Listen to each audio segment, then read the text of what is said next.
Bienvenidos, bienvenido John. Buenas tardes, encantados de estar aquí, de poder conversar contigo hoy, de poder profundizar en un tema importante como es la innovación, sobre todo la innovación social. Eres un experto en transformar organizaciones de alto rendimiento y entonces sabemos que en el siglo XXI la excelencia se da por concretar en la innovación, en poder solucionar problemas, encontrar soluciones a problemas tanto cotidianos del día a día como a más complejos y globales. Entonces, a innovar se aprende innovando, impulsando, mejorando, probando, conectándose. Entonces, quería hacerte una pregunta, John, desde el principio. ¿Qué es para ti la innovación? ¿Cómo la defines? Vale, muchas gracias. Gracias por la invitación y bueno, voy a intentar definirlo, aunque tiene una definición difícil, porque la innovación no es algo estático, ¿vale? La innovación es algo que ha ido evolucionando con el tiempo y que tiene una serie de características que han sido muy marcadas por el tiempo, ¿no? Entonces, la innovación nace, tal y como la conocemos nosotros, la innovación del producto, ¿vale? Y la innovación del producto, si nos vamos a lo que nosotros conocemos, por lo menos lo que yo conozco, de los años 60, ¿no? A los años 70, la innovación estaba marcada en productos icónicos con los que hemos vivido muchas generaciones.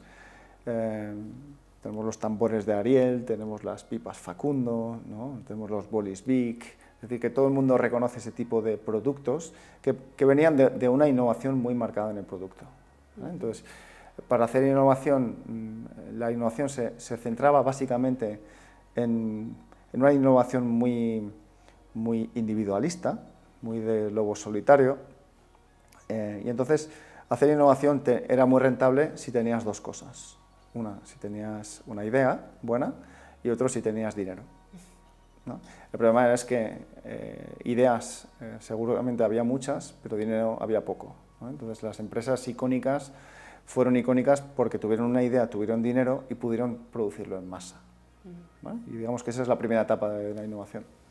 Entonces, la segunda etapa de la innovación, que podemos llamar el presente, está marcada por la revolución de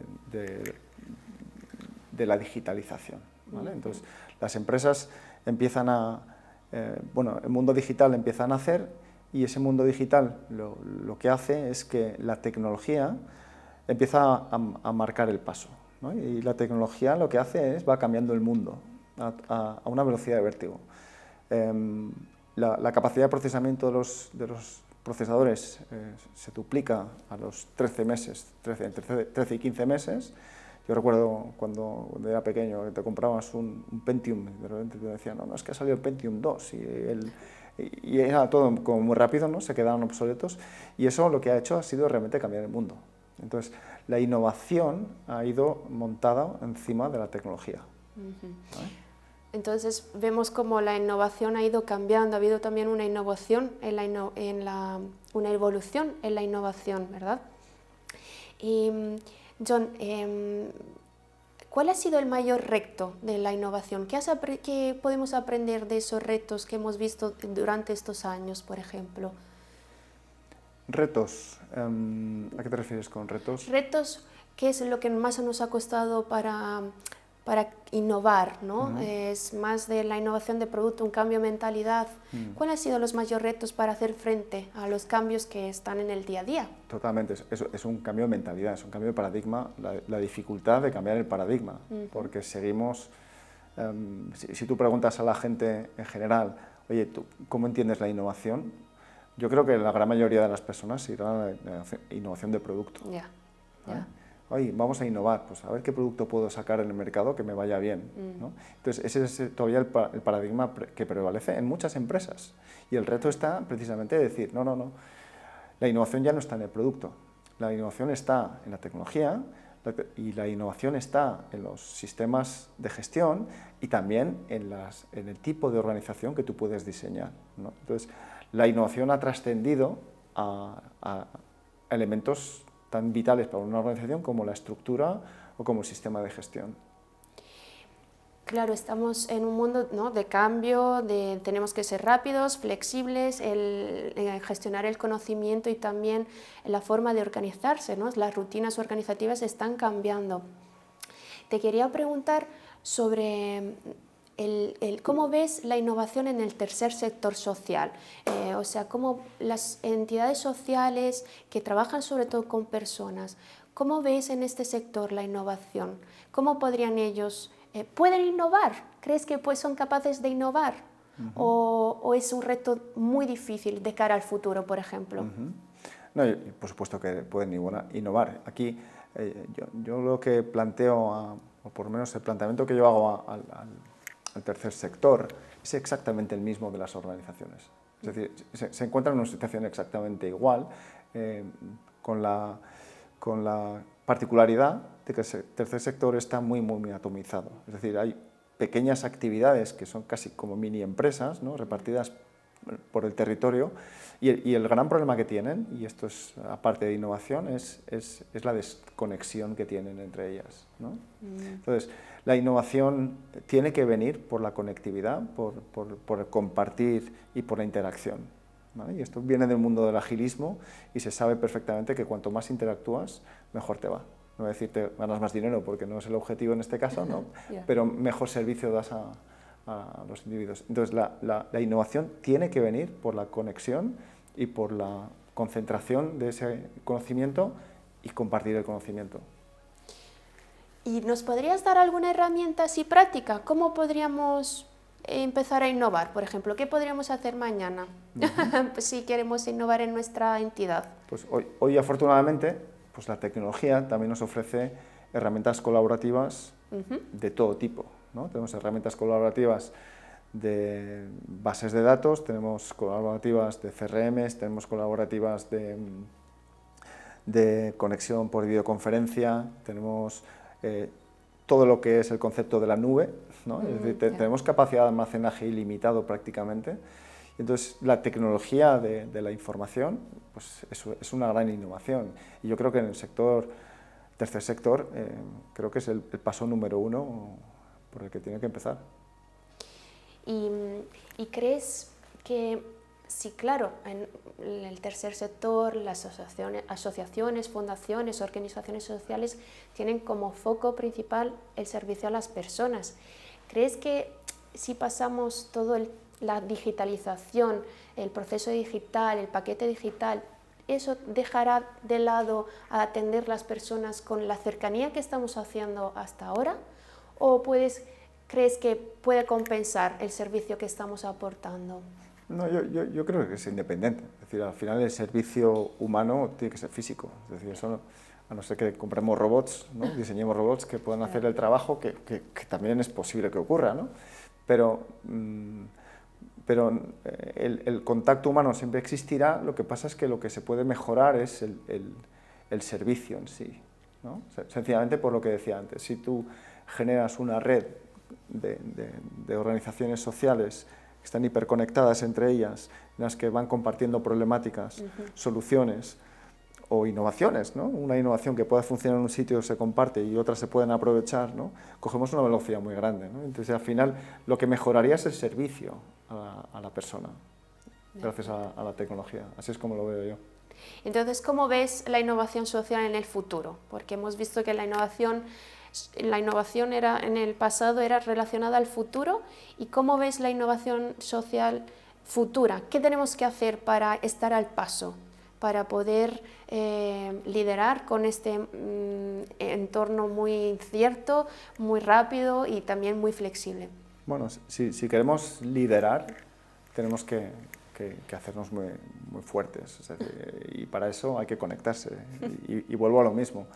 Entonces, creo que el potencial que hay en el tercer sector es posiblemente uno de los sectores más grandes y más potentes que hay. Lo que pasa es que al estar tan diversificado y tan atomizado, pierde la potencia que tiene, ¿no? Entonces, lo primero que hay que hacer es unirse a escala mundial para poder hacer lo mismo que hacen las redes médicas o lo que hacen las redes de conocimiento de un montón de sectores, ¿no?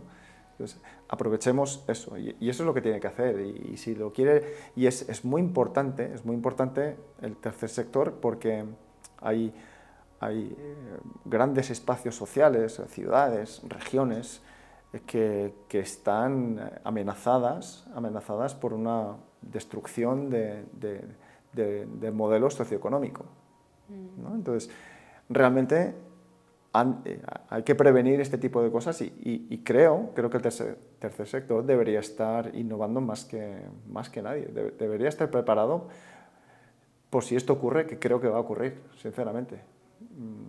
Entonces, innovamos en red, ¿no? Podemos decir, aparte de innovar con las personas, innovar, pues ser ágiles, ¿no? En todos estos cambios, lo que nos aconsejas, y digitales, lo que nos aconsejas es innovar creando una red de proyectos, una red de iniciativas, ¿no? Sí. También, y de buenas prácticas, supongo. Y luego, perdona, y luego todo eso tiene que estar gobernado por un sistema de gestión que esté descentralizado. Okay. ¿Vale? Exactamente igual que en el mundo digital, ¿no? Toda la tecnología blockchain, por ejemplo, ¿no? Que está descentralizada. Esta red, para que una red esté bien alimentada, no tiene que haber una cabeza visible. Yeah. ¿Vale? Así funcionan las redes neuronales, funcionan exactamente igual. Nadie es jefe. Ya, como la sinapsis. Exacto. No dejamos atrás las piramidales, ¿no? La gestión piramidal, sino nos vamos a una conexión. Totalmente. A la sinapsis. Me encanta. Y John, una pregunta más personal. ¿Cómo llegaste a todo esto? ¿Cuál ha sido tu camino personal? Si puedes contestarme. Sí, claro. Bueno, pues el camino personal es de una persona que sale de su ciudad natal, de una familia de empresarios y que, bueno, pues que es una persona bastante inquieta, que le gusta explorar, que se ha dado muchos batacazos en la vida, pero que, bueno, pues que le sigue gustando la aventura, ¿no? Entonces, ser aventurero y inconformista, pues al final pues lo que te da es lo que decía, ¿no? Pues algunos disgustos, pero también te da mucha experiencia de la vida, que al final creo que es lo que más importa, ¿no? Y el mundo de la innovación yo la he vivido con mi vida personal, en las empresas. He tenido la suerte de trabajar en la empresa de mi familia, he tenido la gran suerte de trabajar en una empresa de consultoría que me ha permitido conocer a muchísima gente y sobre todo muchas empresas, ¿no? Y eso pues te da perspectiva. Abrirnos al mundo. Totalmente, totalmente. Ser aventureros, explorar, abrirse al mundo, conectarse, comunicarse, es los principios básicos, ¿no? Para poder innovar. Absolutamente. Y con todo lo que es que hemos vivido en estos últimos 2 años de la pandemia, de un mundo muy incierto, de como un poquito hemos vuelto cada uno pues a su individualismo. ¿Crees que hemos innovado en algunos aspectos o hemos empeorado en esta parte?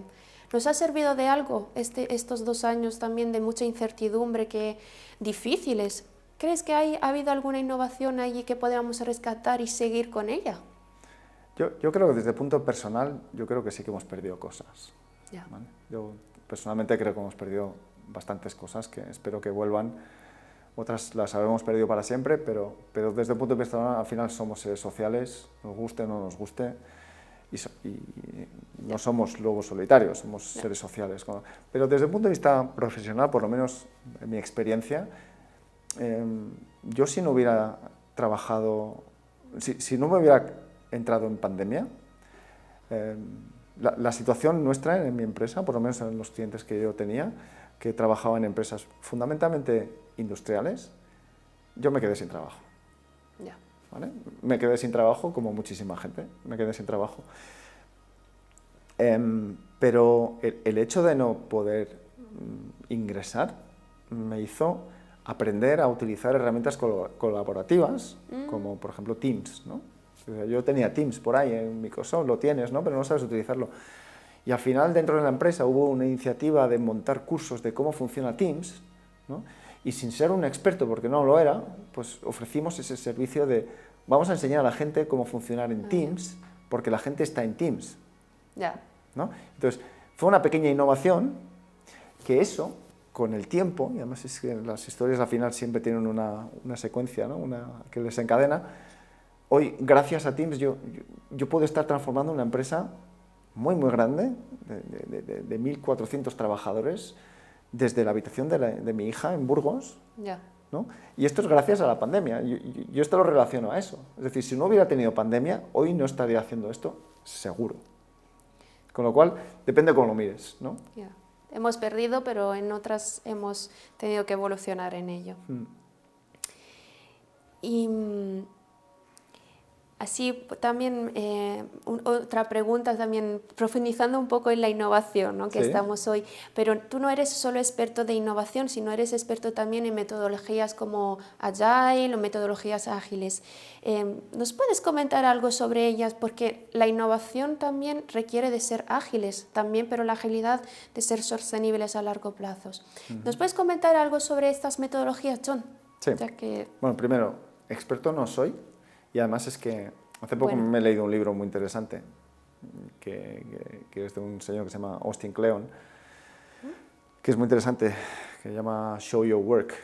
Y luego tiene otro libro que se llama Enseña tu trabajo, ¿no? Y otro que es el que le hizo famoso, que es Roba como un artista.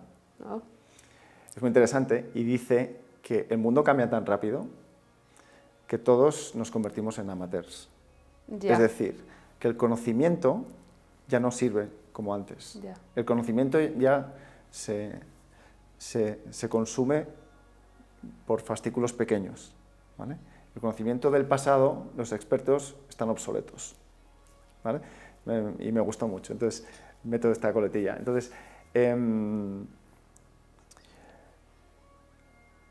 el mundo del agilismo, todo esto de Agile, pues tiene 20 años la corriente, ¿no? Esto nació en Estados Unidos con un grupo de desarrolladores de software, fundamentalmente de juegos, ¿no? Y tenían un problema muy grande y era que no sabían cómo hacer para programar juegos rápidamente, que funcionaran bien y que fueran baratos, ¿no? Entonces hubo como un conclave, ¿no? Creo que eran unos 20 personas y crearon el manifiesto ágil, ¿vale? Y es un manifiesto con una serie de puntos, ¿no? Que dicen, a partir de ahora el trabajo en el mundo del desarrollo de software va a ser así, ¿vale? Y es un manifiesto, ¿vale? Y esto está en las redes, el manifiesto ágil. Entonces, eso con el tiempo fueron como, es como el decálogo, se fue desarrollando una metodología empíricamente que fue probándose, prueba-error, hasta que nació lo que se llama Scrum, ¿vale? Que se construye en base a una serie de eventos que llamaban, es decir, una serie de reuniones y una serie de reglas para hacer que el desarrollo del software fuera mucho más rápido, ¿vale? Entonces, descomponían los proyectos por historias de usuario, que se llamaba, lo iban descomponiendo y desarrollaron el concepto del sprint, en el que, bueno, pues tienes para un sprint que hacer una serie de cosas, vamos todos juntos a hacer el sprint y vamos a ver si en un sprint terminamos esto, ¿no? Entonces, era una forma de descomponer el trabajo y funcionó muy, muy bien, ¿no? Entonces, el mundo del software se ha aprovechado del mundo del agilismo y de Scrum fundamentalmente, pero eso ha trascendido a otro tipo de sectores que no son de programación, ¿vale? Y entonces, en los últimos 6-7 años ha habido una corriente enorme del mundo del agilismo, ¿no? Si no eras ágil parecía que eras tonto, ¿no?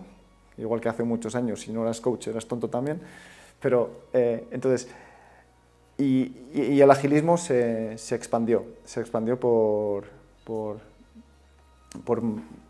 muchos sectores de actividad.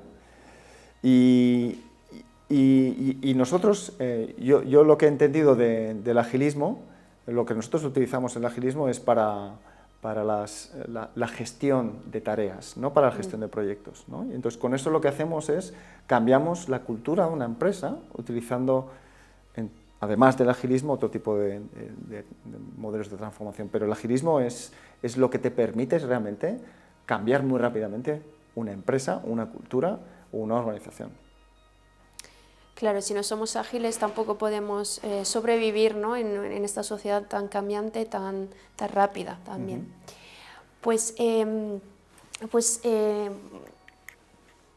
muchas gracias. La verdad que me parece muy complicado también seguir innovando porque el mundo por cuando has innovado ya te quedas obsoleto, ¿no? Tengo como esta sensación. Pero creo que es lo importante que nos está transmitiendo es innovar en la forma de crear algo, en el verlo, en los procesos, ¿no? En la forma de mirar hacia dónde vamos como entidad, hacia dónde vamos como personas, hacia dónde vamos a apoyar la sociedad.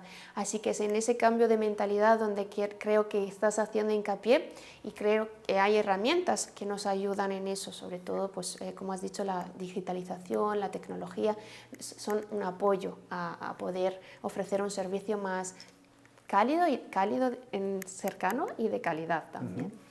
Así que muchísimas gracias, John. Un placer hablar contigo, profundizar sobre este tema. Es solo unas pequeñas preguntas, pero podríamos seguir, podría preguntarte mucho más, pero en otro momento te invitaremos más con nosotros.